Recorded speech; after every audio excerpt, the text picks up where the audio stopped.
congelaron las alitas a un buen grupo de hermanos hoy. Así que estemos orando, no por sus alitas, sino por sus vidas. Si usted puede, por favor, buscar Efesios capítulo 4, versículos 15 y 16. Efesios 4, 15 y 16.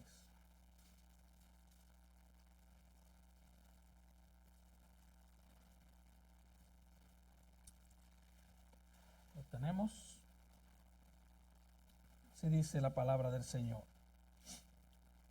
Sino que siguiendo la verdad en amor, crezcamos en todo en aquel que es la cabeza, esto es Cristo, de quien todo el cuerpo, bien concertado y unido entre sí por todas las coyunturas que se ayudan mutuamente, según la actividad propia de cada miembro, recibe su crecimiento para ir edificándose en amor. Oremos, hermanos. Padre, gracias por el privilegio de una vez más exponernos a tu palabra. Oh Señor, tu palabra, con ella tú creaste los cielos y la tierra. Con ella tú salvas al pecador, con ella tú edificas la iglesia y con ella tú juzgarás el mundo un día. Yo te ruego que en esta mañana tú ilumines tu palabra a nuestras mentes y corazones para que salgamos de este lugar meditando en ella y con la firme resolución, ayudados por tu gracia, de vivir en tu voluntad. Oh Padre, el predicador a duras penas puede exponerla, pero la obra de gracia en los corazones la haces tú. Yo te ruego, Señor, que lo hagas y te pido todo esto en el nombre de Cristo. Amén. Como vimos la semana pasada, la iglesia no es un edificio, tampoco es un conjunto de actividades religiosas,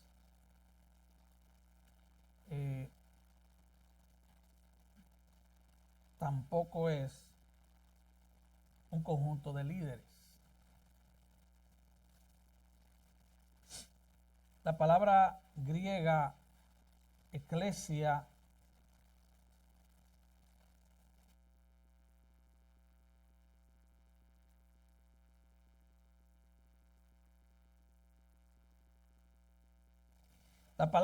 para eclesia, de donde viene nuestra palabra iglesia, significa literalmente los que han sido llamados fuera de. Hemos sido llamados fuera del mundo a vivir para Cristo. Hemos sido llamados de las tinieblas para vivir en luz. Hemos sido llamados de la esclavitud del pecado en la cual vivíamos para ser ahora siervos del Dios vivo. Eso significa iglesia. Los que fueron llamados fuera. Cuando pensamos en un cristiano, generalmente lo vemos como alguien que se ha arrepentido de sus pecados y que ha creído en Cristo como su único y suficiente Salvador personal. Eso es una definición de cristiano. Todo eso es cierto. El problema es que muchas veces enfatizamos mucho la palabra personal. Porque aunque somos salvos como individuos, cuando un pecador se arrepiente y cree en Cristo de todo corazón, todos pasamos a formar parte de un cuerpo. Y este cuerpo es la Iglesia Universal de Cristo, formada por pecadores salvos de todo linaje, lengua y nación. Esa es la Iglesia Universal. Pero esa Iglesia Universal está ramificada en cuerpos locales de creyentes, iglesias locales. Como alguien dijo, refiriéndose a Efesios 2:1, Dios nos dio vida cuando estábamos muertos en nuestros delitos y pecados, pero al salvarnos, al resucitarnos con Cristo, no nos dejó en el cementerio. Nos trajo a una iglesia local para aprender a caminar. Recuerde, cuando un pecador se convierte, es una nueva criatura, es un nuevo creyente, es un bebé espiritual. Los bebés necesitan ser tomados de la mano por personas adultas que le ayuden a caminar, que le enseñen a caminar, que le enseñen a vivir conforme a las normas de la casa. Y todo eso pasa en una iglesia local. No va a venir un hermano de China o de Rusia a ayudarte eso cuando eres nuevo creyente. Es tu iglesia local. Me encanta y vuelvo a repetir como John Piper define la iglesia local. Él dice que es un grupo de creyentes bautizados comprometidos a cuidarse unos a otros, que se reúnen regularmente para adorar a Dios a través de Jesucristo. Recuerde, Jesucristo es nuestro mediador. Si no fuera por Jesucristo, por su vida y por su muerte, usted y yo no podríamos hablar con Dios, no podríamos adorarle. Usted y yo no tendríamos esperanza. Y dice John Piper que este grupo de cristianos bautizados se reúnen regularmente para adorar a Dios a través de Jesucristo, para ser exhortados por la palabra de Dios, para celebrar las ordenanzas de Cristo, o sea, el bautismo y la Santa Cena, bajo la guía de líderes debidamente constituidos. Ahora, nosotros vivimos en una generación eminentemente individualista y consumista. La mayoría de la gente, lamentablemente, aún en la iglesia, está más preocupada por lo que puede obtener de los demás que por amar y servir sacrificialmente a los demás. Mucha gente que profesa ser cristiana viven saltando de iglesia en iglesia. Ven la iglesia como un supermercado, ¿verdad? Por ejemplo, yo compro las frutas en ShopRite, yo compro los plátanos en Walmart, y yo compro el jengibre y el ajo en la frutera que está en el frente. Eso no es una conducta apropiada en un cristiano. Un cristiano está establecido en una iglesia local donde recibe todo y donde da todo. Recibimos y damos. Edificamos a otros, somos edificados nosotros. Somos corregidos y corregimos. Somos amados y amamos. Ahora, ¿por qué actuamos así entonces? Bueno, porque somos individualistas y consumistas. Y todo eso trae un problema mayor llamado miedo al compromiso. Como dijo Sujel Michelin, somos una generación que quiere beneficios sin responsabilidades. Es por eso, dice él, que tantas personas deciden vivir en unión libre. Yo te amo, mi amor, pero yo no necesito un papel para demostrarte que te amo. No estropeemos nuestro amor con la burocracia del matrimonio, dicen. Y estas palabras pueden parecer muy románticas, pero lo que realmente está diciendo es que yo no me quiero atar a ti porque de por vida, porque me cerraría a otras opciones. No quiero hacer eso. Quiero dejar puertas abiertas por si acaso, just in case, ¿verdad? Así piensa mucha gente. Así piensan muchos cristianos que profesan ser cristianos. Tienen esa actitud hacia la iglesia. Yo amo a Jesús con locura, pero yo no estoy dispuesto a comprometerme en una iglesia.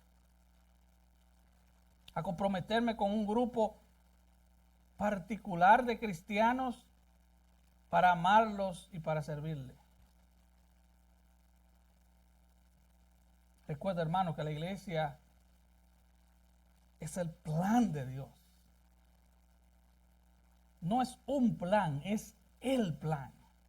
Él no tiene plan B. Ese es el plan. Entonces debemos amar a la iglesia, a nuestra iglesia, no la silla y las paredes y el techo, a la gente de la iglesia. Porque Dios ama tanto a la gente de la iglesia, sí, a ese hermanito que tal vez es difícil de amar, Dios lo ama tanto que murió por ese hermano, por esa hermana. Por esa hermana que tal vez a veces solo podemos soportarla. Sí, Dios murió por ella. Sí, si es cristiana, ella va al cielo. Sí, no le van a hacer un cielo especial a ella y a ti.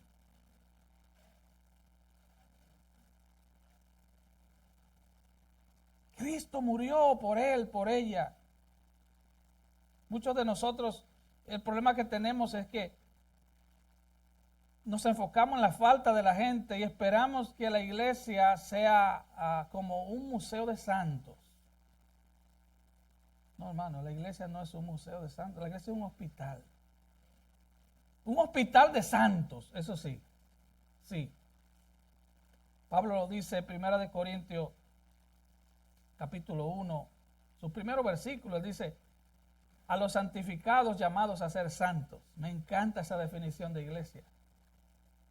Son santificados, son apartados para Dios, son míos, dice el Señor, pero yo los llamo a ser santos. Esa es la iglesia. Así que la iglesia, la Biblia presenta a la iglesia como el cuerpo de Cristo, la novia o esposa de Cristo y el pueblo de Dios, entre otros calificativos. Hoy nos referiremos a la iglesia como el cuerpo de Cristo y ese es el tema de mi sermón, el cuerpo, la iglesia, el cuerpo de Cristo. Y el primer punto es la iglesia local, la vitrina de Dios. No encontré otra palabra similar por lo menos en mi país. Una vitrina es donde usted exhibe cosas, ¿verdad? No sé, no encontré un exhibidor donde usted pone display, se dice en español, en inglés. Yo tengo una... Ahí vamos. Yo le he dicho que yo hablo varios idiomas. Yo hablo español, dominicano, cibaeño, boricua, sí, yo hablo boricua también.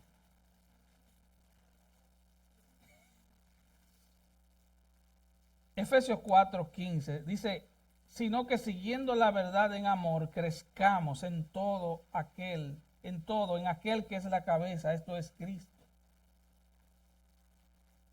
Como alguien dijo, la realidad de que somos parte de la iglesia universal de Cristo encuentra su manifestación concreta y visible en el contexto de la membresía de una iglesia local. Primera de Corintios 12:13 dice que por un solo espíritu fuimos todos, cuando dice todos es los creyentes, fuimos todos bautizados en un cuerpo. En el momento de la conversión, lo que ese versículo quiere decir es que recibimos el bautismo del Espíritu. Somos bautizados en el Espíritu y somos bautizados en el cuerpo de Cristo. La palabra bautismo es sumersión. Somos sumergidos en el cuerpo de Cristo. Pero este bautismo invisible en el Espíritu o en el cuerpo de Cristo, que nos introduce en la Iglesia universal de Cristo, se hace realidad, tiene su manifestación visible y concreta cuando un creyente se bautiza en aguas para venir a formar parte de una iglesia local. Así que el bautismo en agua es un símbolo de que ya he sido bautizado en el cuerpo, ya soy parte del cuerpo de Cristo. Así que al hablar de una iglesia local, nos referimos a una iglesia que se reúne en un lugar específico, cada domingo y días específicos, con una membresía específica y con líderes específicos. Es en la iglesia local donde se hace realidad el hecho de que somos un cuerpo. Es aquí. Efesios 4:15 dice, sino que siguiendo la verdad en amor, crezcamos en todo, en aquel que es la cabeza. Así que como cuerpo de Cristo, la primera y más gloriosa realidad es que los cristianos estamos unidos a Cristo. Así como cada parte de nuestro cuerpo está unido a nuestra cabeza, cada cristiano está unido a Cristo. Pablo menciona decenas de veces en sus cartas la frase en Cristo. Porque esa es la realidad más gloriosa, hermano. Piense por un momento. Para que a usted le pase algo, tiene que la cabeza permitirlo. Nosotros estamos tan seguros en Cristo porque Él es nuestra cabeza, estamos conectados en Él. Estamos en Él, somos de Él. Colosenses dice, estamos escondidos con Cristo en Dios. Así que ahí no hay asunto de accidente, de escapes, de que se le zafó un tiro a fulano, de que fulano manejaba de tal manera. Hermanos, nosotros estamos en Cristo. Estamos seguros en Él. Si usted es cristiano, esa verdad debe brindarte seguridad y consuelo. Estamos en Cristo. No importa lo que pase a nuestro alrededor, estamos en Cristo, punto. Ahora, este texto dice que debemos seguir la verdad en amor. Debemos entonces vivir y exhibir la palabra de Dios y el amor de Dios conectados a la cabeza, que es Cristo. Por ejemplo, en Efesios 5, el versículo 23 dice que Él es nuestro Salvador. El 25 dice que Él nos amó y se entregó por nosotros.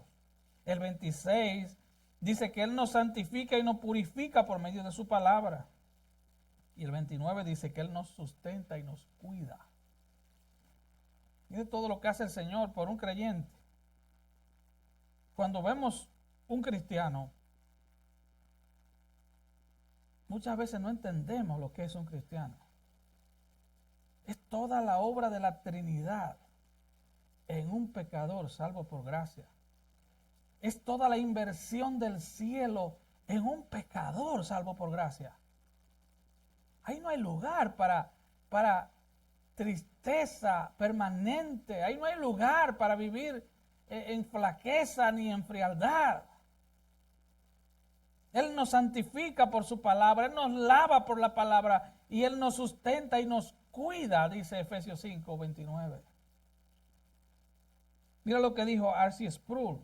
Una de las realidades más preciosas de la fe cristiana es la unidad que une los corazones y las almas de cada cristiano, no solo con Cristo, sino también entre sí. Y él añadió, aunque estar en Cristo es intensamente personal e individual, nunca es individualista. Todo individuo, decía él, que está personalmente unido a Cristo, está al mismo tiempo personalmente unido a otra persona que está en Cristo. No hay lugar para el orgullo. No hay lugar para creernos la gran cosa. Nosotros somos pecadores salvos por gracia. Y sí, somos especiales, somos extremadamente especiales. Pero por causa de Cristo, no por causa tuya. Mira cómo lo dice el apóstol Pablo, Primera de Corintios 12, 24, 25. Voy a leer la Biblia de las Américas. Mas así formó Dios el cuerpo, dando mayor honra a la parte que carecía de ella, a fin de que en el cuerpo no haya división, sino que los miembros tengan el mismo cuidado unos por otros. En otras palabras, Dios diseñó el cuerpo humano así para hacernos ver que ningún órgano del cuerpo es innecesario ni insignificante. Y lo mismo ocurre con los miembros de la iglesia. Y Pablo sigue diciendo en el versículo 26 de Primera de Corintios 12, y si un miembro sufre, todos los miembros sufren con él. Y si un miembro es honrado, todos los miembros se regocijan con él. Note que Pablo usa 2 veces la frase con él. La única forma de yo sufrir con alguien es estando cerca de alguien, ¿sí o no? A mí me da sufrimiento ver la condición de nuestros hermanos perseguidos en China y en el Medio Oriente, pero yo no puedo sufrir con ellos, porque ellos están a miles de millas de donde yo estoy. Cuando Pablo dice que si un miembro sufre, yo sufro con él, está hablando de cercanía. Cuando dice que si un miembro es honrado, todos los miembros se regocijan con él, eso solo puede pasar aquí, en el contexto de la reunión de los hermanos que se ven cara a cara, que se abrazan, que se saludan. Eso no pasa en una iglesia virtual. Yo no creo en eso, hermano. No piense que estoy desfasado, que soy del tiempo de trucutú. ¿Se recuerdan de esos muñequitos trucutú? Los que se ríen ya se delataron. No se trata de eso, hermano. Es que aquí dice que yo tengo que sufrir con mi hermano que sufre. Y que yo tengo que regocijarme con el que es honrado, con el que está en gozo, en bendición. James Bannerman, en su clásico libro sobre la iglesia, afirmó: todo individuo que está personalmente unido a Cristo está al mismo tiempo personalmente unido a toda otra persona que está en Cristo. La idea primordial de la iglesia, dice él, tal como se expone en la Escritura, es incuestionablemente la de un cuerpo de individuos unidos espiritualmente a Cristo y como consecuencia de esa unión, unidos unos con otros. Así que la iglesia local simplemente es el exhibidor, la vitrina, el display de Dios. Es la expresión externa de la unidad interna que los cristianos tienen unos con otros en Cristo. Por eso es que en Juan capítulo 13 el Señor dice: un mandamiento nuevo os doy, que se amen unos a otros, como yo los he amado. Y después dice: para que el mundo crea. Para que el mundo crea que tú me enviaste. Que se amen unos a otros. Por eso es que Pablo en Colosenses 1:18 utilizó la palabra asamblea o eclesia para describir el cuerpo de Cristo. Esta palabra eclesia describe adecuadamente la iglesia, ya que una de las marcas distintivas de la iglesia, ¿qué es? Personas que tienen comunión y compañerismo en un lugar. Personas que tienen comunión y compañerismo en un lugar. Por ejemplo, en 1 Corintios 11:18, Pablo dice: cuando os reunís como iglesia. Cuando se reúnen como iglesia. Y en el 14:23 dice: si pues la iglesia se reúne en un solo lugar, haciendo ver que la iglesia local se reúne en un solo lugar. Mira, por ejemplo, lo que pasaba en la primera iglesia local, Hechos capítulo 2. Si usted puede buscar Hechos capítulo 2, versículos 41. Versículo 41 y 42. Dice: así que los que recibieron su palabra fueron bautizados, y se añadieron aquel día como 3,000 personas. Recuerden, recibieron su palabra, eso es interno. Se bautizaron, eso es externo, un acto externo. ¿Qué dice el 42? Y perseveraban en la doctrina de los apóstoles, lo que estamos haciendo nosotros, está la doctrina de los apóstoles. En la comunión unos con otros, en el partimiento del pan y en las oraciones. Versículo 44. Todos los que habían creído estaban juntos. Y eran 3,000, Todos los que habían creído estaban juntos y tenían en común todas las cosas. Versículo 46. Perseverando unánimes cada día, ¿dónde? En el templo. No, perseverando cada día en Facebook. No. Y Dios bendiga a los hermanos que por causa de que no tienen iglesia en esos lugares cerca, nos ven por internet. Algunos nos ven por internet, de otros países incluso. Dios los bendiga. Si usted no tiene una iglesia cerca. Yo viajaba 1 hora y 20 minutos para congregarme en mi país, con la gasolina a $6, calculando el precio del dólar. Yo iba 2 veces los domingos, yo volvía el lunes, y nunca me quedé por gasolina. Y yo no era rico, nunca lo he sido.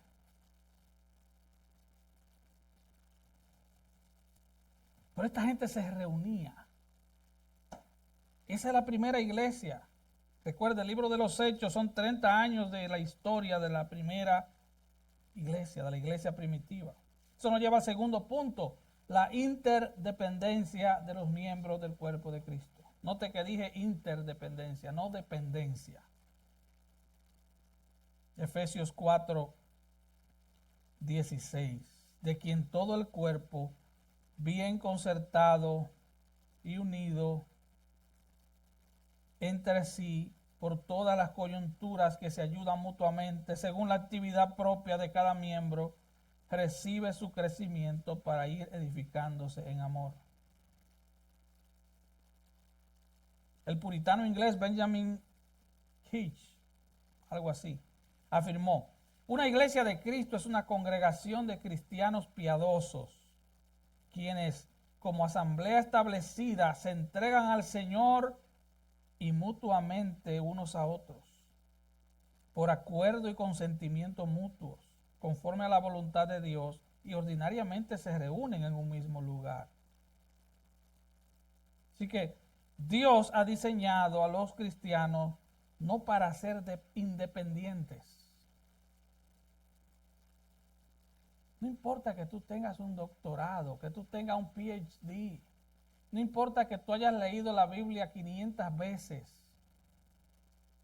El diseño de Dios es que los cristianos se reúnan donde se reúne tu iglesia local. No podemos ser cristianos independientes. Tenemos que ser interdependientes. No podemos funcionar adecuadamente solos. Dios nos creó en comunidad. Recuerde lo que decíamos la semana pasada. Creó a Adán, le creó a Eva. Llamó a Noé a hacer un arca, pero él no lo salvó él solo, salvó familias. Llamó a Moisés a libertar un pueblo, sí, pero era un pueblo, no fue a él solo. Dios nos ha hecho diferentes. Qué bueno, hermano. Qué bueno. Y nos ha dotado de dones diferentes, con el propósito de que nos necesitemos unos a otros para nuestra madurez espiritual. No podemos madurar espiritualmente solos. Ahora, no se trata de que, digamos, vamos a ser una iglesia de dominicanos. Que todos sean dominicanos como el pastor. No. Dios no quiere eso. A menos que no sea en República Dominicana, obviamente, ¿no? Y hasta allá hay gente de otros países. La idea es que seamos diferentes. Porque en esa diferencia se glorifica a Dios. Aprendemos a amarnos. Aprendemos a soportarnos. Aprendemos a someternos unos a otros. Aprendemos a entender que yo no soy mejor que tú ni tú mejor que yo. Aprendemos. Así que no se trata de juntar un grupo de republicanos. Iglesia republicana. ¿Qué? O iglesia demócrata. Sería peor todavía, pero bueno. No vamos a caer en política. Así que, así como el cuerpo humano necesita diferentes órganos para funcionar correctamente, la iglesia local necesita cada uno de sus diferentes miembros. Volvamos a Efesios 4:16. Dice, bien concertados y unidos entre sí por todas las coyunturas que se ayudan mutuamente. ¿Sabe lo que es una coyuntura, verdad? Hay coyunturas que unen cada parte. Y Pablo está diciendo, así de unidos están los miembros de la iglesia. Y dice luego, según la actividad propia de cada miembro. El hecho de que la mano esté unida al brazo o al antebrazo, no sé cómo decirlo, no significa que yo necesite una cosa más que la otra. Están unidas. Están unidas. Dice, según la actividad propia de cada miembro, recibe su crecimiento para ir edificándose en amor. La Nueva Traducción Viviente lo dice así, lo traduce así. El que hace todo el cuerpo, hace que todo el cuerpo encaje perfectamente.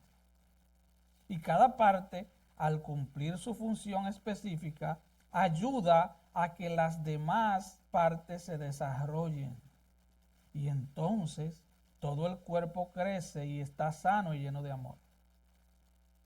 Dios hace que cada parte del cuerpo encaje con la otra parte y que cada parte cumpla su función específica. Y cuando cada parte cumple su función específica, ¿qué pasa? Que las demás partes se desarrollan. Si tú haces tu parte en tu iglesia local, los hermanos van a ser bendecidos. Así es como funciona o debe funcionar la iglesia. Oiga esto, el órgano más pequeño del cuerpo humano es la glándula pineal. Es una glándula del tamaño de un granito de arroz que está aquí en la base del cerebro. Es la glándula que produce melatonina, o sea, la hormona que regula los ciclos del sueño. Es de este tamañito, pequeñito. Pero esa pequeña glándula no solo produce la melatonina, que es la hormona del sueño, sino que dirige el equilibrio del cuerpo, controla el movimiento del cuerpo. Y yo sé que algunos de ustedes ni siquiera sabían que eso existía, ¿no? Pero eso está ahí. Eso, nadie anda diciendo, oh, me duele la glándula pineal. Yo nunca he escuchado a nadie que diga eso. Tengo un dolor en la glándula pineal que me está matando. Usted nunca ha oído eso, ¿verdad que no? Mire, si ese pequeño órgano a usted le duele, usted no puede seguir viviendo. El hueso más pequeño del cuerpo humano le llaman el estribo. Está ahí en el oído medio. Oiga, este es como del tamaño de la mitad de un grano de arroz. Es el hueso más pequeño del cuerpo. Y si ese hueso se fractura, ese minúsculo hueso se fractura, lo primero es que va a haber una parálisis facial, se le va a paralizar la cara. Lo segundo es que tu cuerpo se va a desbalancear y vas a caer, y a la vez vas a perder la audición. El órgano más grande del cuerpo, y estoy dando una clase de medicina sin ser médico,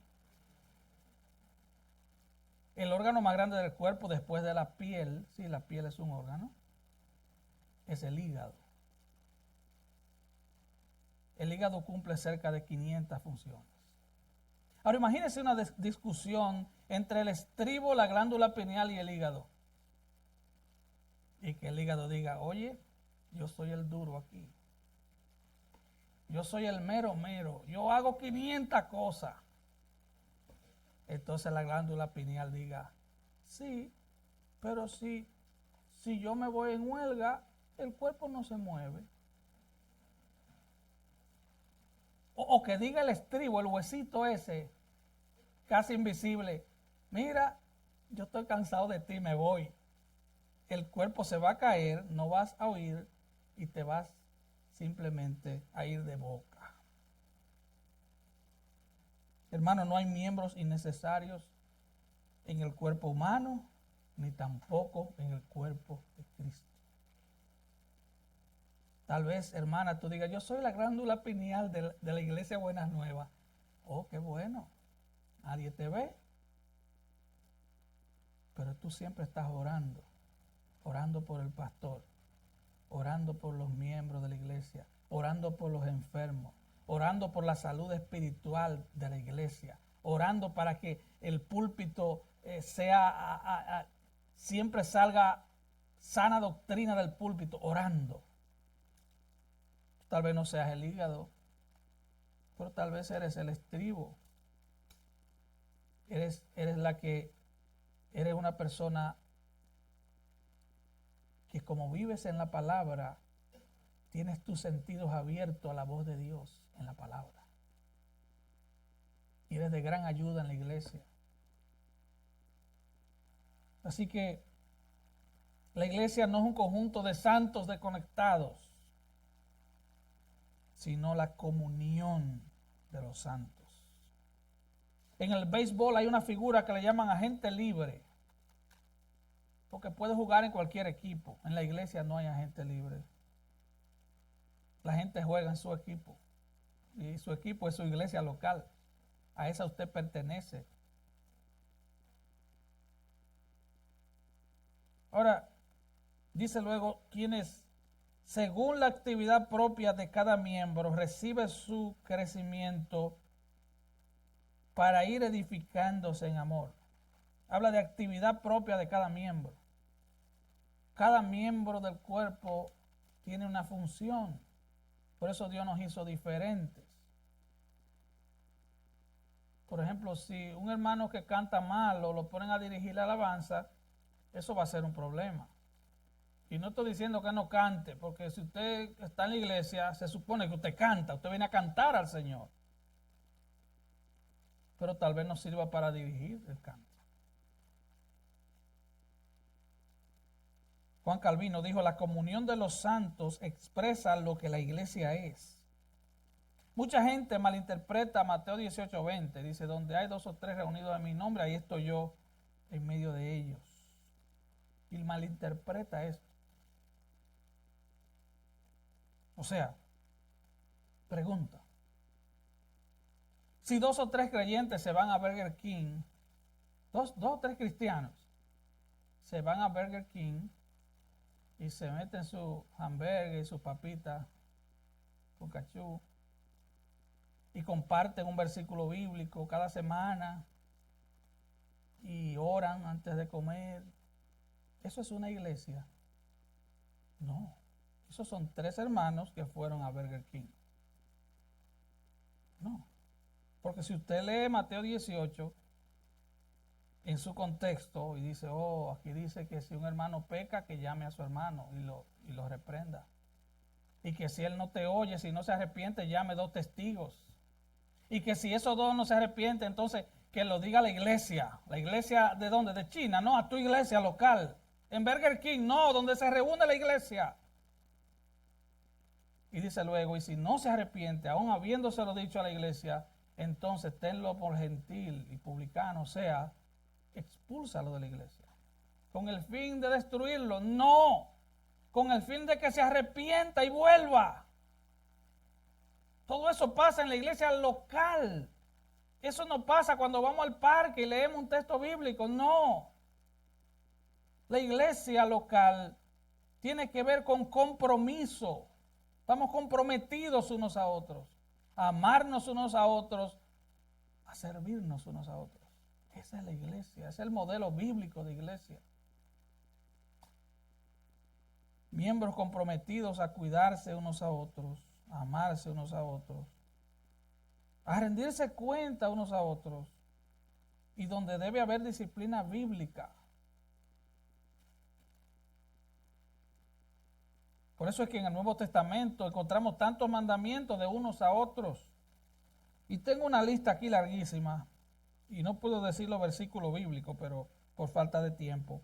Oiga esto, ámense entrañablemente unos a otros, prefiéranse unos a otros, amonéstense unos a otros, preocúpense unos por otros, sírvanse unos a otros, sopórtense con paciencia los unos a los otros, sean benignos y misericordiosos unos a otros, sopórtense y perdónense unos a otros, canten a Dios y unos a otros, aliéntense unos a otros, oren unos por otros, confiesen sus pecados unos a otros, hospédense unos a otros, salúdense unos a otros. Si alguien quiere los versículos bíblicos, se los puedo enviar. Todo eso está en la Biblia. No lo leí en otra fuente. Todas esas exhortaciones se encuentran en un grupo de cartas dirigidas a iglesias locales. Y nos hacen ver claramente la responsabilidad que tenemos a ser parte de un mismo cuerpo. De un mismo cuerpo. Así que no se trata simplemente de congregarse en un lugar donde la palabra es predicada. No. Necesitas comprometerte. Necesitas comprometerte. La bendición está en el compromiso. En el compromiso. Comprométete a amar ese grupo de creyentes. A estimularlos en amor, como dice Hebreos 10:24. Estimularse unos a otros al amor y las buenas obras. Ahora, para que esa iglesia sea iglesia, debe tener pastores. Sí. O sea, no es un grupo de hermanos que van a Burger King a comer. Tiene que haber un liderato. Dios estableció pastores. Efesios 4:11 dice que Él mismo, Dios, estableció como ministerios fundacionales, apóstoles y profetas. Ese fue el fundamento de la iglesia. Y dice luego evangelistas y pastores maestros. Y luego dice, para edificar, para equipar a los creyentes para la obra del ministerio. Los pastores equipan con la palabra de Dios. Mira lo que dice Hebreos 13, para que veas que la iglesia debe tener pastores, pastores de carne y hueso. Obedeced a vuestros pastores, Hebreos 13:17. Y sujetaos a ellos, porque ellos velan por vuestras almas, no por sus bolsillos. Ellos velan por vuestras almas, como quienes han de dar cuenta. Ese es el más terrífico versículo para mí. Tengo que velar por cada alma y voy a dar cuenta por cada alma. No voy a dar cuenta ante el juez de la ciudad ni ante la Suprema Corte de Justicia Americana. Voy a dar cuenta ante el juez de los cielos, el Dios omnipotente. Y dice, obedeced a vuestros pastores. Y el 24 dice, saludad a todos vuestros pastores y a todos los santos. ¿Recuerda cuando dije, salúdense unos a otros? Romanos 16:16 y 1 Corintios 16:20. Ahora, Hebreos 13:24 dice, saluden también a vuestros pastores. Ellos son de carne y hueso igual, ellos son tus hermanos también. No se le va a ir la unción, como dicen algunos, porque los saludes. Ellos son simples creyentes igual que tú. Creyentes salvos por gracia con una enorme responsabilidad. La iglesia es el cuerpo de Cristo. Hermano, y para concluir, tal vez usted dirá, bueno, yo no veo ese compromiso, ese amor entre los hermanos aquí.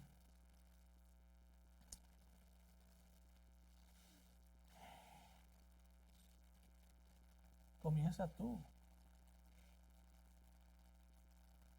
Dios te ha dado suficiente gracia. Si tú eres creyente en Cristo, Dios te ha dado suficiente gracia. Si tú eres creyente en Cristo, tú tienes evidencia de que ibas al infierno y ahora vas al cielo. Si tú eres creyente, dentro de ti, porque el Espíritu Santo da testimonio a tu espíritu de que eres hijo de Dios. Si tú eres creyente, tú tienes súper abundante gracia y tienes sabiduría y tienes bondad para que amonestes a tu hermano con una carga de amor y que lo ayudes a caminar derecho. Sí, ese es tu trabajo también. Recuerda que somos una comunidad de gracia. ¿Qué significa eso? Que yo doy de gracia lo que recibí por gracia. O a ti te cobraron cuando te convertiste. Si te cobraron, te engañaron, ¿eh? Te engañaron. Es por gracia, hermano. Tú eres salvo por gracia. Tú no podías ni levantarte de tu cama esta mañana si no fuera por gracia. Todo es por gracia, es un regalo. Da por gracia lo que por gracia has recibido. Comprométete, hermano, haz un ejercicio esta semana. Comienza a orar por hermanos con los cuales no te relacionas. Mira, aquí hay hermanos que solo vienen los domingos en la noche por asuntos de trabajo. Hay otros que solo vienen los miércoles. Hay otros que solo vienen los domingos en la mañana. No son 3 iglesias, es una iglesia. Pero por asunto de tiempo, hay hermanos que usted nunca ha visto y tienen años aquí. ¿Qué te parece si tú comienzas a orar por esos hermanos que tú ni siquiera conoces, pero que son de esta tu iglesia? Orar por su vida de piedad. Orar para que el Señor lo guarde de tentación. Orar para que el Señor los mantenga firmes en el camino. Orar por personas específicas. Orar por alguien es amarlo. Orar por alguien es simplemente derramar tu corazón en favor de alguien delante de Dios. ¿Qué te parece si tú comienzas esta semana haciendo eso? Tú. Fue John Piper quien dijo, la santificación es un proyecto de comunidad. El Espíritu Santo es el agente de la santificación, es verdad. Y Él nos santifica a través de la palabra. Pero la santificación es un proyecto de comunidad. Usted ha oído, creo que es Proverbios, que dice que hierro con hierro se aguza o se afila, se amuela. Te dirá, es que el hermano tiene mal carácter. Sí, tú también. Entonces tu carácter y el del hermano se van sacando filo. Eso es lo que pasa en la iglesia. Cuando una persona se va de la iglesia porque una hermana tiene mal carácter, hay mucha probabilidad de que no sea cristiana. Mucha probabilidad. ¿Por qué? Porque el hierro con el hierro se amuela. Tú tienes mal carácter, yo también. Ok, vamos a amarnos, vamos a perdonarnos. Vamos juntas a crecer o juntos a crecer. Pero si tú estás aquí sin Cristo, recuerda que Dios envió a su Hijo, a su único Hijo, al Hijo de su amor, a su amado Hijo, el cual se humilló al dejar su trono de gloria en el cielo y vino a nacer en un establo de animales y se humilló hasta lo sumo, al morir desnudo como un criminal en una cruz.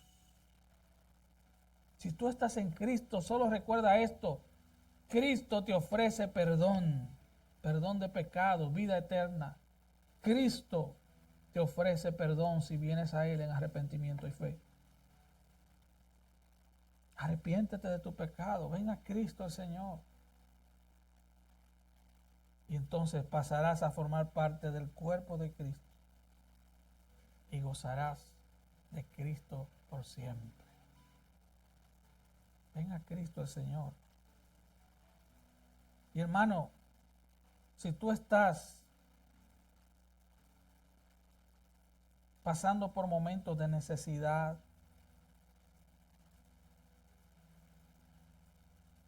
nuestro caminar es no es por vista, es por fe.